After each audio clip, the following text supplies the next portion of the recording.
안녕하세요. 이가루경매 김준형입니다. 서울시 중화동에 위치한 다세대 물건에 대해서 이야기를 해볼까 하는데요. 미납한 사건입니다. 요즘에 재개발이 상당히 이슈가 되고 있고 많은 분들이 관심을 갖고 있는데요. 이런 물건 잘못 분석하시면 바로 미납합니다. 영상 끝까지 확인해 주시면 재개발 투자하는 데 있어서 상당히 많은 도움이 될 거라고 생각이 됩니다. 사건 번호는 2024 타경 107931번이고요. 대지권은 5평 정도로 등기가 되어 있습니다. 대지권 5평이면은 재개발에서 상당히 괜찮은 대지권 비율이라고 보여집니다. 건물의 면적은 7.53평이고요.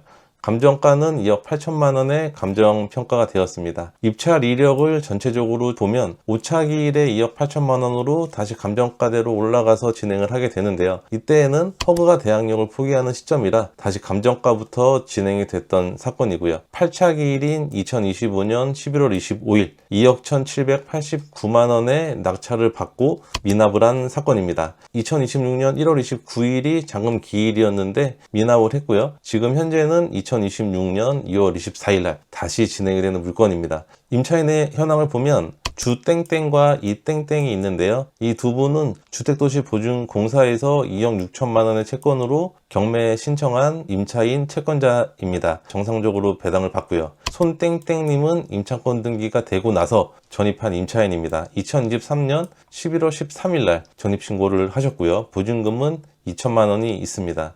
요즘 허그 대항력 포기 물건을 보다 보면 이런 임차인 권리 분석이 상당히 많이 나오는데요. 이렇게 후순위 임차인 같은 경우에는 대항력이 있다고 하더라도 최우선 변제권엔 해당이 되지 않고 우선 변제권만 주장을 할 수 있습니다. 따라서 이 2천만 원은 배당 신고를 했다고 하더라도 2천만 원의 부분은 배당을 받지 못하는 임차인에 해당이 되고요. 따라서 낙찰자는 이 2천만 원의 보증금을 인수를 해야 하는 부담이 있습니다. 이 2천만 원을 인수하는 부담 때문에 미납을 했을까요? 이 2천만 원을 부담을 하더라도 주변의 시세보다는 훨씬 더 저렴하게 낙찰을 받은 것으로 보입니다. 이 물건의 위치를 보면 중화역 7호선과 도보로 10분 정도 되는 거리에 위치해 있고요. 왼쪽으로는 중랑천이 흐르고 있습니다. 이 지역이 가로주택 정비 사업과 모아타운으로 상당히 활성화된 지역인데요. 이 물건 근처로 해서 가로주택 정비 사업이 진행이 되고 있습니다. 가로주택 정비 사업이 진행이 되고 있으면 그전 소유자의 지위를 이어받아서 아파트 입주권을 받는 게 재개발 투자의 일반적인 내용인데요. 그러면 이분이 미납한 사유가 어떠한 하자가 있었을까요? 그 하자에 대해서 살펴보도록 하겠습니다. 가로주택 정비 사업은 빈집 및 소규모 주택 정비에 관한 특례법으로 진행이 되는데요.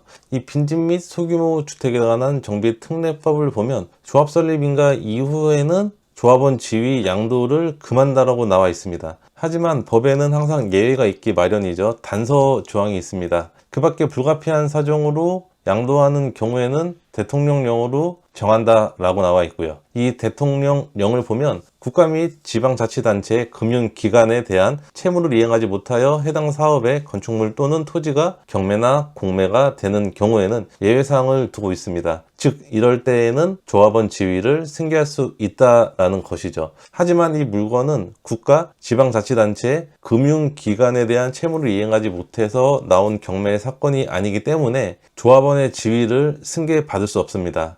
이 경매 물건의 신청 채권자는 주택도시보증공사인데요. 주택도시보증공사는 국가, 지방자치단체, 금융기관이 아니기 때문에 조합 설립 인가 이후에는 경매로 낙찰을 받더라도 조합원 지위를 승계할 수 없습니다. 따라서 미납한 사유는 최고가 매수인께서는 조합원의 지위를 승계하기 위해서 낙찰을 받았는데 나중에 알고 보니까 조합원 지위 승계가 되지 않는다라는 내용을 알고 미납을 했던 것으로 추정이 됩니다. 이렇게 조합원 지위를 승계받을 수 없다면 향후에는 현금 청산하고 나와야 되는 그런 상황이 됩니다. 따라서 재개발, 재건축 투자를 하실 때에는 이런 사업 단계에 따른 조합원 지위를 승계 가능 여부에 대해서도 꼼꼼하게 조사가 필요한 부분이 있습니다. 이 물건에 대해서 다시 한 번 더 요약을 해보면 선순위 임차인에 대한 2천만 원의 부담은 있지만 2천만 원을 부담을 하더라도 현재 시세보다는 현저하게 저렴한 금액으로 낙찰을 받은 것으로 보이고요. 이분이 간과했던 내용은 조합 설립 이후에 조합원 지위 승계 여부에 대해서 정확하게 모른 상태로 입찰을 했던 것 같습니다. 이 영상을 보는 시청자분들은 이렇게 동일한 실수는 하지 않으시겠죠. 저희가 2월 달에 재개발과 다가구 주택 특강이 예정이 되어 있습니다. 저희가 재개발 관련해서도 중요한 내용들은 설명을 드릴 예정이니까 많은 신청 부탁드리고요. 저희는 다음 시간에 다시 만나 뵙도록 하겠습니다. 감사합니다.